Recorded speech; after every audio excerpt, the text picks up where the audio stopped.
Então, começar a gravar aqui uma aula vai ser bem breve, na verdade.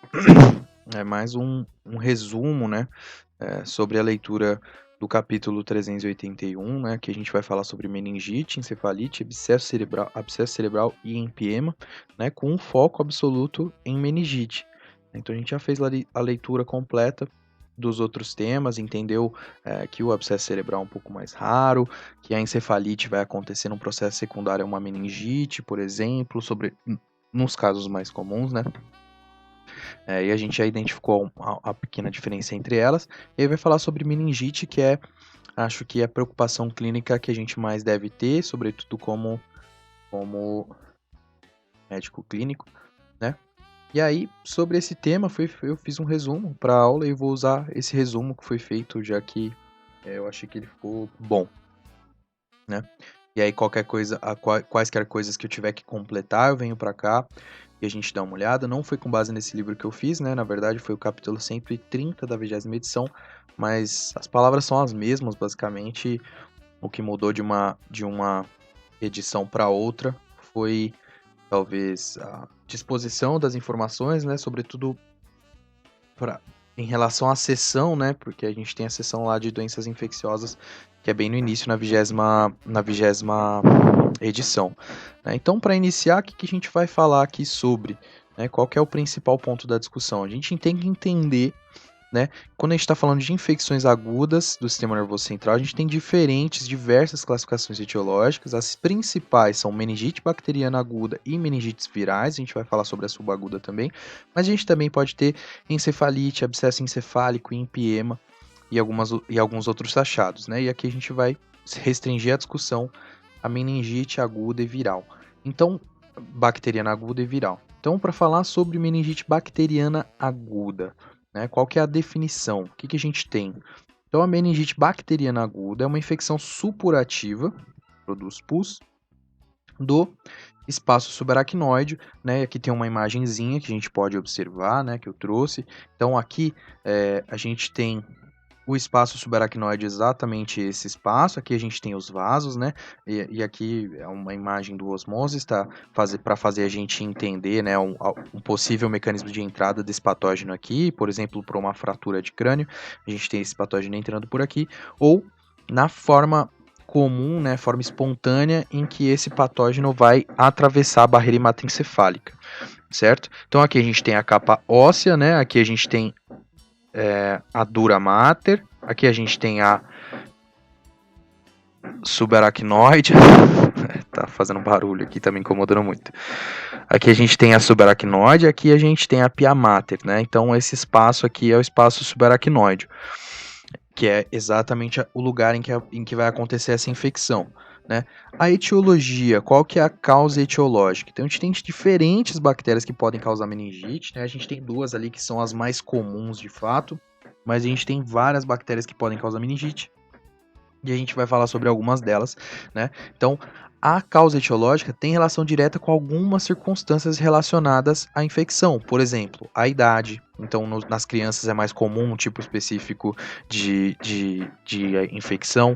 Uma pós-cirurgia, né, uma intervenção cirúrgica, então a pós-cirurgia é o que é relevante para a nossa discussão. A vacinação, por exemplo, pode desencadear aí uma resposta inflamatória nas meninges. Então a gente tem essas considerações. Os dois principais são Streptococcus pneumoniae e Neisseria meningitidis, né? E aí a gente vai ter também Streptococcus do grupo B, Listeria monocytogenes, Haemophilus influenzae B, alguns estafilococos comuns no hospital, como Staph aureus, e aquele grupo Racec, né? Aqui a gente está falando de Haemophilus, Actinomycetus, C é Clostridium, E é o Enterobacterias e K é Kingella, né? Então, só para lembrar do grupo Racec. E aí o livro fala pra gente que a mortalidade segue bastante alta, mesmo a gente já tendo antibióticos, né? O que sugere que ou a gente tem falha no diagnóstico, né? Tem falha no diagnóstico, ou faz esse diagnóstico aí muito tardiamente e já não consegue ajudar de fato o paciente. Mas a gente vai entender um pouco melhor essas ideias. Então, seguindo, qual que é a fisiopatologia, né? Como que acontece, sobretudo das principais aqui na nossa discussão, a gente pode aplicar para mais algumas delas, algumas outras deve ter um mecanismo específico diferenciado, mas a gente vai falar das mais comuns, né? Então a gente está falando de Streptococcus pneumoniae e de Neisseria meningitidis. Meningitidis. Ok, Neisseria, né? Então, o acesso usualmente é uma infecção da nasofaringe, né? Essa infecção pode se espalhar para a corrente sanguínea.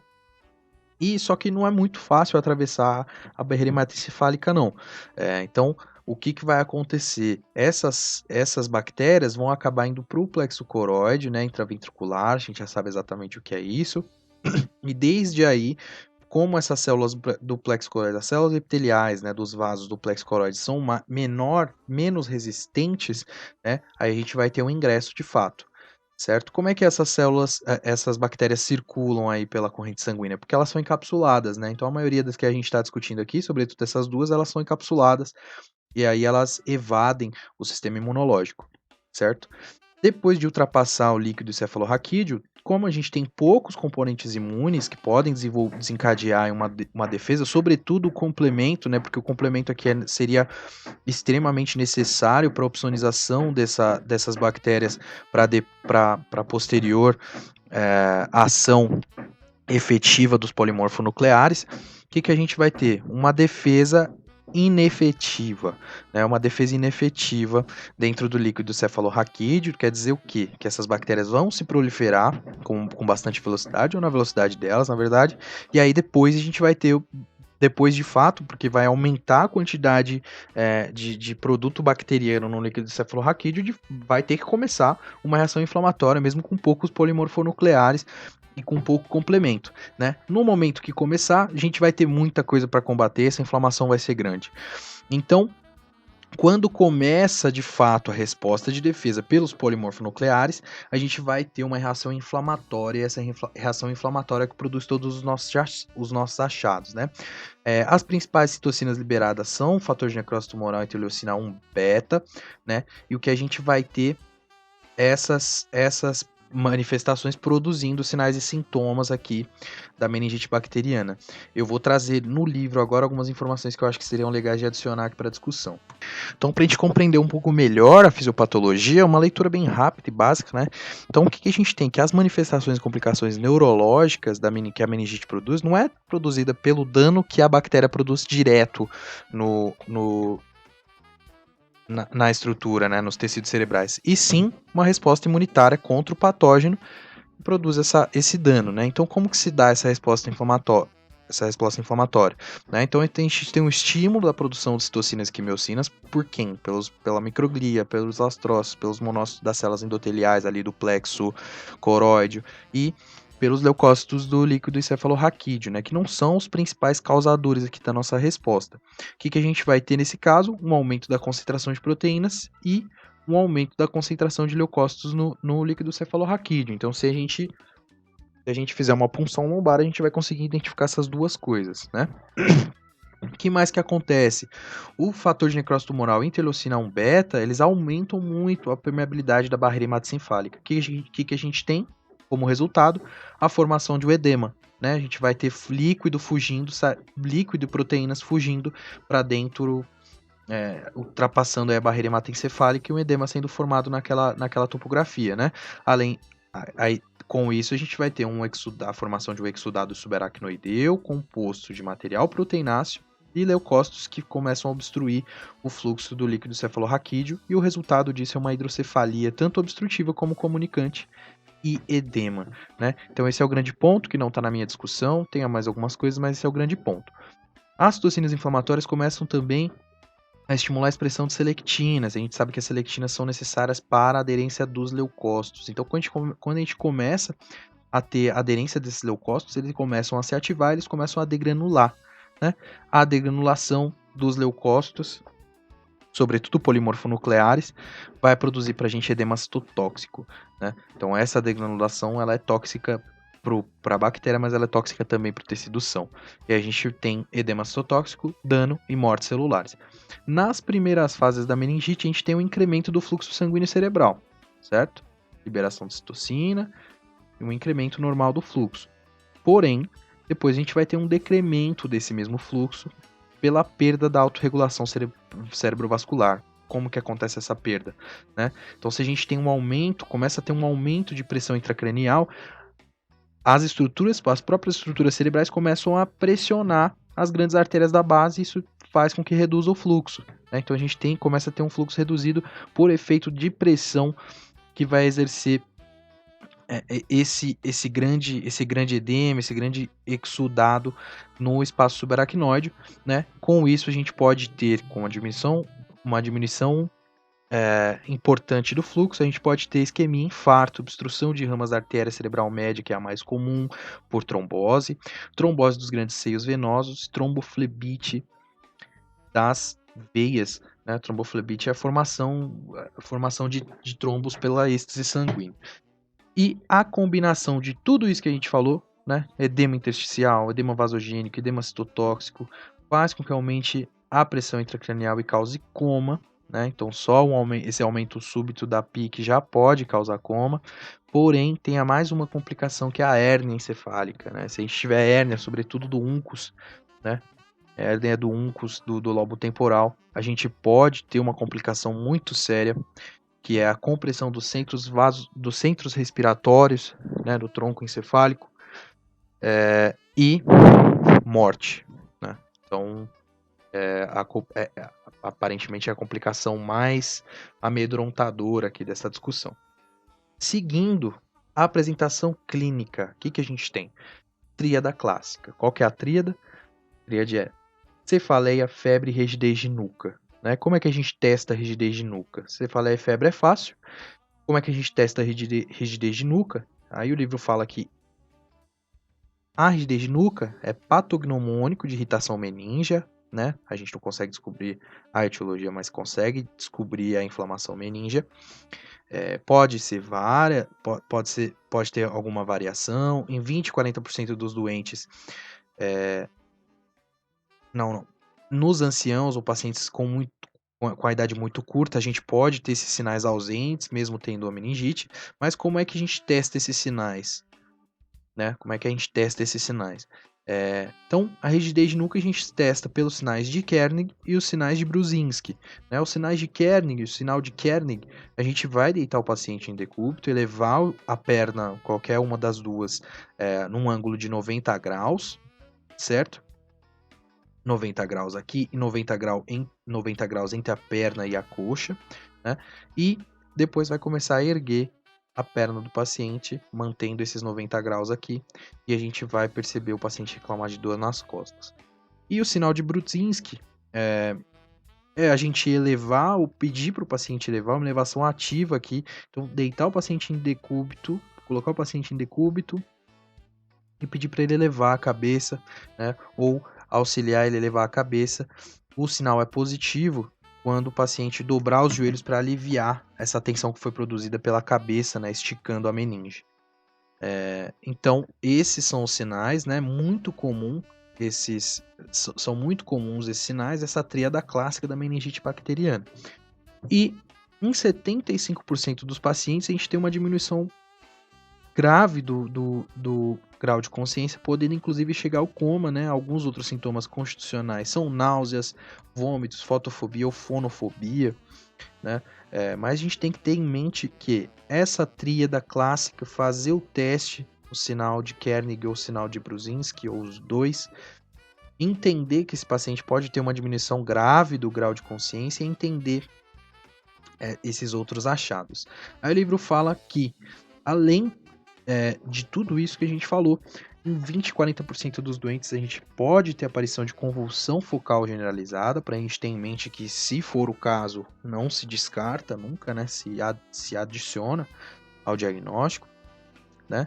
E que o aumento da pressão intracranial, né? Aí ele vai citar aqui que em alguns casos o paciente tem um aumento para 180 milímetros cúbicos de água, que é uma abertura leve, né, um aumento leve, mas em alguns outros casos a gente pode ter um aumento maior do que 400, né? E aí vão ter alguns sinais, né, sobre esse aumento absoluto da pressão intracranial porque a gente não pode fazer a punção lombar antes de fazer uma TC e observar se tem hidrocefalia importante.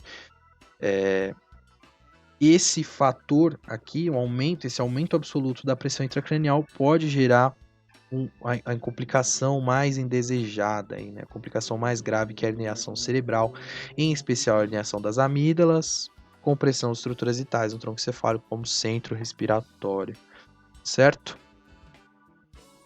Seguindo então, quais são os métodos diagnósticos que a gente vai utilizar além dos achados clínicos para sustentar o diagnóstico de meningite bacteriana, né? Então, primeiro de tudo, o livro fala que se a gente tem uma alta suspeita pelos achados clínicos de meningite bacteriana, deve sim começar o tratamento empírico com antibiótico e esteroides, né? Se a indicação é de fato de meningite bacteriana, a gente já faz com antibiótico e esteroide somente, mas se essa suspeita é de meningite viral, por exemplo, a gente já vai fazer dando cobertura para alguns agentes virais mais conhecidos aí, mais comumente, né? Mais comumente afetadores aí das meninges, né? Então, o tratamento seria com cefalosporinas de terceira geração, dexametasona e aciclovir, no caso numa uma incerteza aí de etiologia bacteriana, né? Dito isso, o diagnóstico é realizado por um hemograma de cultivo e punção lombar, hemograma de cultivo do sangue e punção lombar. O que a gente vai observar nessas duas coisas? No hemograma de cultivo a gente vai buscar ativamente algumas bactérias que usualmente produzem meningite bacteriana, certo? E na punção lombar a gente vai achar algumas coisas aí que são indicativas de meningite bacteriana, né? Uma das coisas, por exemplo, é o aumento da pressão de abertura, né? Então, se a gente tiver um aumento da pressão aí nesse nível, no nível entre L4 e L5, na posição de fazer a punção lombar, é um indicativo de que a gente tem meningite bacteriana, né? Se a gente tiver um aumento do número de leucócitos entre 10 e 10 mil por microlitro, predomínio em neutrófilos, né? Nesse caso aqui é em neutrófilos, quando a gente estiver falando de meningite viral, vão ser linfocitos, né? Mas aqui você vê que são 10 só, né? Então, usualmente tem 5. Se a gente tiver mais do que 5 já é suspeito, se a gente tiver 10 é indicativo mesmo, né? Número de eritrócitos ausente se a punção não foi traumática, né? Então, em punção não traumática, ausente, não deveria ter eritrócito no líquido cefalorraquídeo do doente com meningite bacteriana, né? A concentração de glicose está diminuída, essa comparação entre a glicose no líquido cefalorraquídeo e a glicose sérica também está diminuída, né? A 0,4. Concentração de proteína também está, no caso a proteína está aumentada justamente pelo mecanismo que a gente observou lá atrás, né? Então a gente tem uma disfunção da barreira hematoencefálica, né? E essa fuga das proteínas e de outros componentes do sangue para dentro do líquido encefalorraquídeo, certo? Tinção de Gram, né? A gente está procurando bactéria, meningite bacteriana, a gente vai ter uma tinção de Gram positiva em 60% dos casos, quer dizer que em 60% vão ser, utilizando a tinção de Gram, a gente consegue identificar, vão ser ou Gram negativos ou Gram positivos, certo? O cultivo, de maneira geral, para outros tipos bacterianos, é positivo em 80%, a gente vai, só que o resultado do cultivo demora, né? E pode-se realizar PCR, aglutinação de látex e esse lisado de límulos, né, em que a gente observa não a bactéria em si, mas observa alguns produtos que a bactéria deixa no sangue, né? Então, isso é o que a gente que eu descrevi aqui, o que a gente vai encontrar. E nos exames de imagem? Para que tá esse exame de imagem aqui? Se eu já diagnostiquei, etc. Bom, exame de imagem, primeiro, para confirmar diagnóstico, se a gente tiver dúvida restante. E segundo, para avaliar o grau de lesão produzida e estabelecer o prognóstico do doente utilizando a ressonância magnética, por exemplo. Né? E aqui nessa ressonância magnética, que eu trouxe aí do Radiopédia, a sugestão, não sei se vai dar para ver no vídeo, provavelmente não, mas a sugestão é que aqui entre C2, C3, C4, C5, a gente tem hiperintensidade, né, nesse aspecto mais dorsal da medula. Então a gente observa aqui o líquido cefalorraquídeo, né? E aqui a gente está observando alguns sinais de fato de hiperintensidade em T2, né?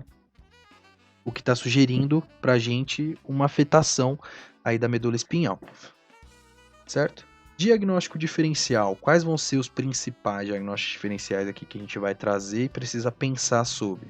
Meningoencefalite viral ou meningite viral, né? Usualmente causada por herpes simples virus, ou SHV, que produz para a gente um quadro clínico bastante parecido, porém, se a gente observar no líquido cefalorraquídeo, a gente vai ter um aumento do reconto de linfócitos ao invés de polimorfonucleares.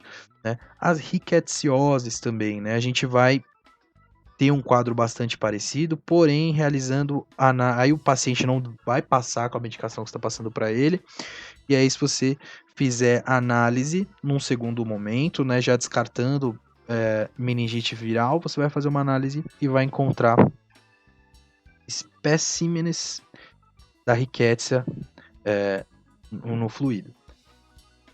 Outros transtornos supurativos, como MPM e abscessos encefálicos, esses são um pouco mais raros, não muito comuns, mas a gente também pode utilizar métodos diagnósticos de imagem ali para identificar esses dois achados. E transtornos não infecciosos, né?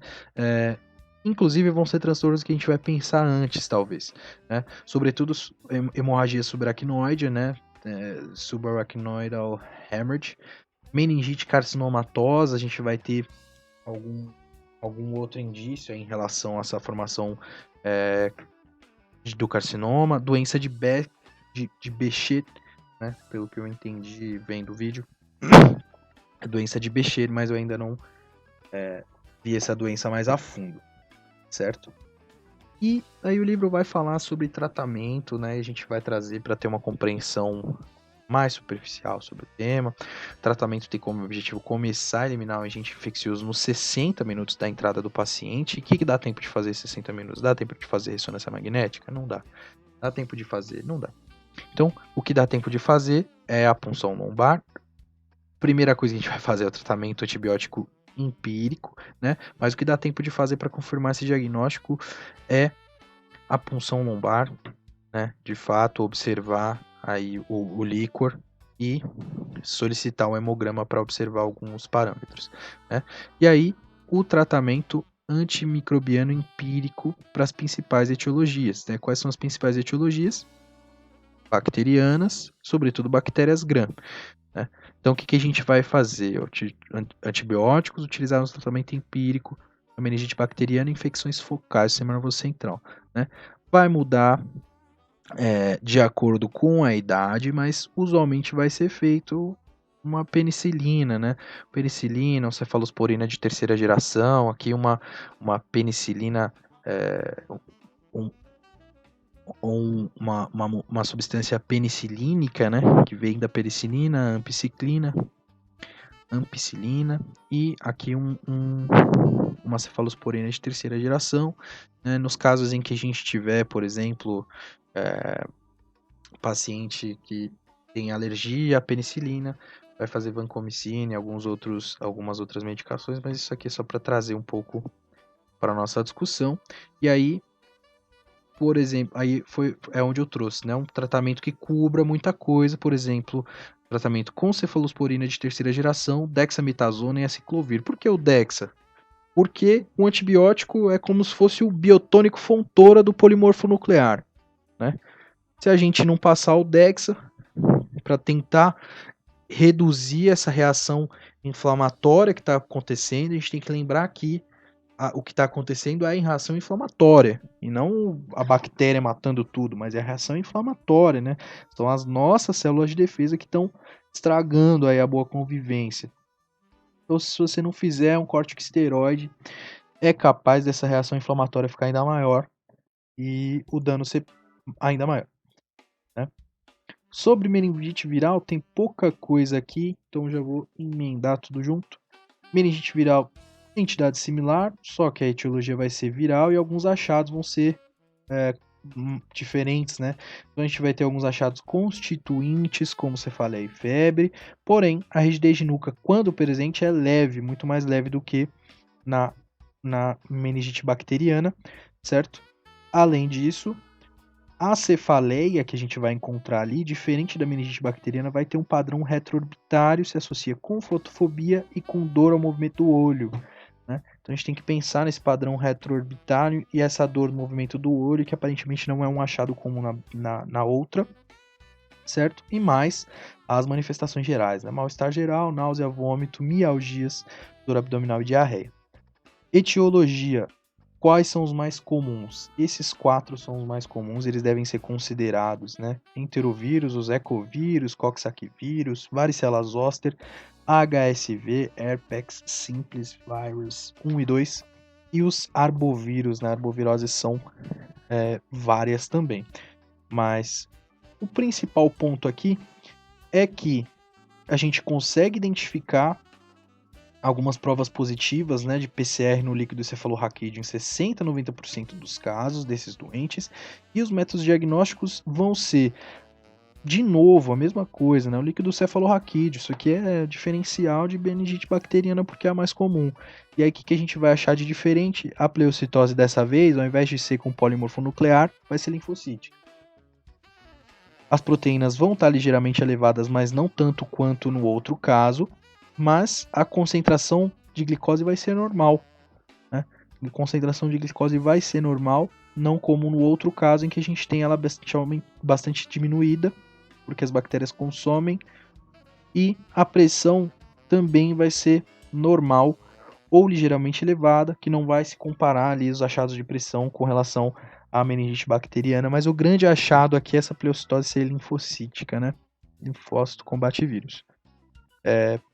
E alguns outros métodos diagnósticos também, né? Amplificação de PCR por DNA ou RNA específico de vírus, cultivo viral, uma opção não muito boa, diz o livro, e também a gente pode fazer provas serológicas, porém parecem não ser também muito boas, tem que ser bastante específico, e isso é bem tardio, né? Mais tardio do que se faria ali no início. Diagnóstico diferencial. Diagnóstico diferencial para meningite viral é o que pode ser? Se não é meningite viral, o que pode ser? Uma meningite bacteriana, não tratada ou mal tratada, que vai começar a se demonstrar diferente, né? Etapas tempranas de algumas outras etiologias de meningite, por exemplo, fungos, micobactéria, né, tuberculose e treponema. Infecções parameninges, meningite neoplásica, meningite secundária, doenças inflamatórias não infecciosas como o lúpus, isso também é diagnóstico diferencial da outra, certo?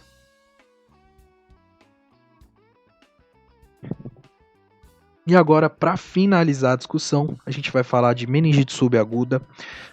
As meningites subagudas, por que elas estão classificadas aí separadamente, né? Porque ela pode se superposicionar a uma meningite crônica, mas também pode produzir um quadro agudo, então a gente coloca ela exatamente nessa caixinha do subagudo, né? E aqui o que mais vai alterar, mexi aqui sem querer, onde mais a gente vai ter alteração vai ser justamente, deixa eu ver se depois eu venho para cá, não, acaba aqui. Então, vai ser justamente as diferenças entre as entidades causadoras, né, as entidades etiológicas. Então, para seguir, a gente vai falar sobre os mecanismos mais frequentes desse achado: Mycobacterium tuberculose, Histoplasma capsulatum, Coccidioides imitis, que produz coccidioidomicose, e treponema pálido, né? E aí a gente tem diferentes manifestações clínicas para cada uma delas, né? As que foram citadas aqui foram as meningites causadas por tuberculose e as micoses, né? E a pela tuberculose, achei interessante que ela não causa infecção por invasão bacteriana dentro da barreira hematoencefálica, né? Senão que os granulomas que foram formados num outro ponto em específico começam a se disseminar pela veia hematogênica e vão chegar no espaço subaracnoide e aí sim vão começar a produzir uma reação inflamatória. Tem que lembrar que o sistema nervoso central é muito sensível, né? Então essa reação inflamatória que está sendo subaguda, não está sendo percebida no pulmão, ou está sendo só um incômodo bobo, no sistema nervoso central não tem incômodo bobo. No sistema nervoso central, qualquer incômodo é incômodo demais. E, falando de micoses, último ponto da discussão, geralmente as infecções por micose são autolimitadas, sim, né? Vão produzir um quadro aí de inflamação generalizado, com febre, mal-estar, etc., mas é relativamente benigno. E aí, quando se sustém, né, quando se mantém uma infecção por micose pulmonar, a gente pode ter essa disseminação aí para o sistema nervoso central, uma produção de meningite, encefalite, etc., muito comum no house, certo? Então, essa foi a discussão sobre a nossa meningite, né? E tem algumas coisas a adicionar em relação aos outros temas, a encefalite, abscesso cerebral em empiema, sobretudo com imagem, né? É muito interessante olhar a imagem em ressonância magnética de abscesso, conseguir, sobretudo, utilizando ali as compreensões sobre contraste, etc., conseguir diferenciar ali de uma formação neoplásica, né? Por exemplo, um glioblastoma, perdão, ou um meningioma. Então, é bastante interessante poder observar ali abscessos cerebrais na ressonância magnética e tiver aquele anel bonito, né? Que é formado pelas células que estão encapsulando o abscesso. Mas a discussão sobre meningite fica por aqui.